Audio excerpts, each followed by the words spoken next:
So in this video, I'm going to be talking about where I spend too much money. And the reason I'm talking about that goes back to a piece of advice I heard somewhere from Tim Ferriss. It might have been in the 4-Hour Workweek, but it was to look through your own personal bank statements, your credit card statements, whatever. Look at the areas that you're spending money and what are the areas that you personally are price insensitive to. And what you might find there is something that you could build a business in, because you might have a particular passion, you might have a particular expertise, you're proof of the market already. You're already spending arguably too much on said thing. So you know that by creating something in that space, you are scratching your own itch. You are making something that you want, and all you have to do is make what you want. And chances are there are other people out there that are like you. So in this video, I'm going to go through the areas that those areas for me and how I potentially think about that and create business ideas out of those things. And then hopefully that inspires you to get some ideas on your own and think about what these areas are for you. So first area for me is biohacking. Obviously, this has gotten a lot more popular than when I was talking about it on this channel a few years back. You've probably heard more about it since then. But this is an area that I've spent, a good amount on. I have a barrel sauna, like a dry sauna, a real one. I have a chest freezer cold plunge. And by the way, like on this entire list, not just this subject, these things don't necessarily have to be expensive. It's just like, what are the areas that you're splurging on or a lot about. So not everything on my list is necessarily expensive. Like these first couple sort of are, but some are not too. So sauna, cold plunge, an Oura Ring sleep tracker, various supplements, some expensive, some not, but blue blocking glasses for sleep, other various sleep hacks, devices, whatever. This is an area that is just all about optimizing your life, right? And that's something that I've been kind of obsessed with for a while. It ebbs and flows like most of my obsessions do, if you know anything about me. But, this is an area that I personally spend a lot on. So it's an area that I've had a lot of business ideas in, could I start a sauna company? I don't know, like that might be kind of a big, crazier idea, but it's definitely possible. Or some kind of, who knows, it could even be software. It could be a sleep tracking, something related in an app. It could be software. It could obviously be supplements. That's a huge one. This kind of relates to my second point, which is almost the same thing, but food. It could be biohacking related food. This is one that I've thought of for so many years and always thought I was going to do. Still haven't pulled the trigger on. Still might do something in the food space in the coming year. We'll see. I have one particular idea that I haven't shared yet that I might do, but still thinking about it. But food is an area that I have essentially an unlimited budget, not in terms of like, going out to super fancy restaurants or whatever, more in terms of I will pay for quality, like, well sourcing everything, grass-fed, pasture-raised, organic, all of that sort of thing, buying at farmers markets, buying, relatively obscure ingredients or something like that. That is an area that I electively am insensitive to price because I believe in the quality, I believe in it. And that's kind of like, maybe that's an underlying thing of these areas that you spend more on, is it's like something you are tapped into, you are bought into. And in those areas, you could come up with your own ideas. You know what the people want. So the next area is one I've been known to spend money on since I was 15 or whatever.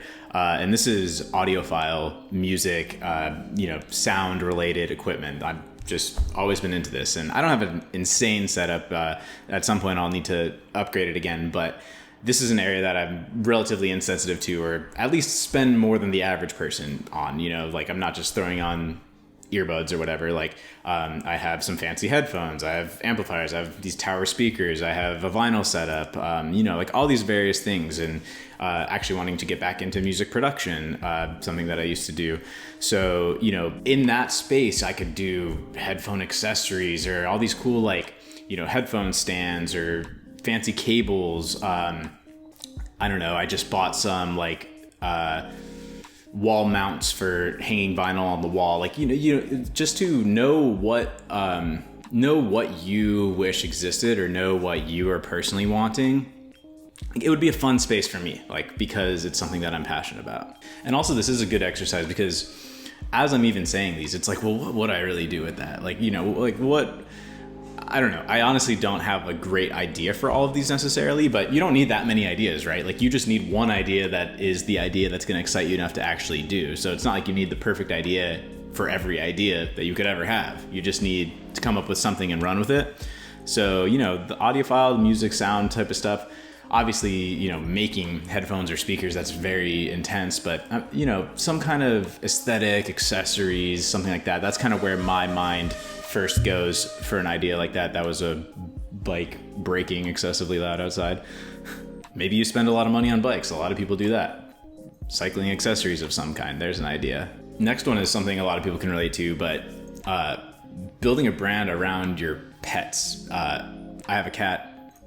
Best decision ever. Like I definitely spend a lot. Like, I mean, I guess this is probably one of the cheaper ones on the list. But you know, similar to like the food stuff I said for myself. Like, I mean, she's eating better than most humans probably do. Like wild game meats and wild fish and, you know, everything pasture raised, grass fed, raw, you know, nothing's that crazy, but like the point is that I'm price insensitive when I'm, you know, shopping for my pet. And I feel like this one's kind of obvious. People always say, you know, like people will spend anything on their pets, but I still, and even though it's very competitive for that reason, like a lot of people go into the pet space, it's just like it's an infinite market because people will obviously spend like all their money on their pet. So good place.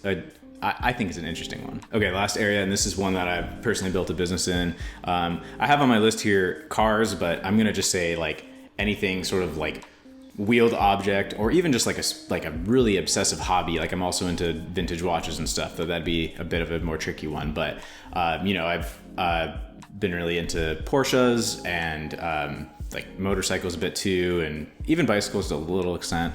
Definitely nothing super crazy there, but you know, I made a video recently and probably will make some more, but I turned my Porsche GT4 into a business, which was pretty cool and unintentional. So I started RSNV, which is a Porsche upgrades company.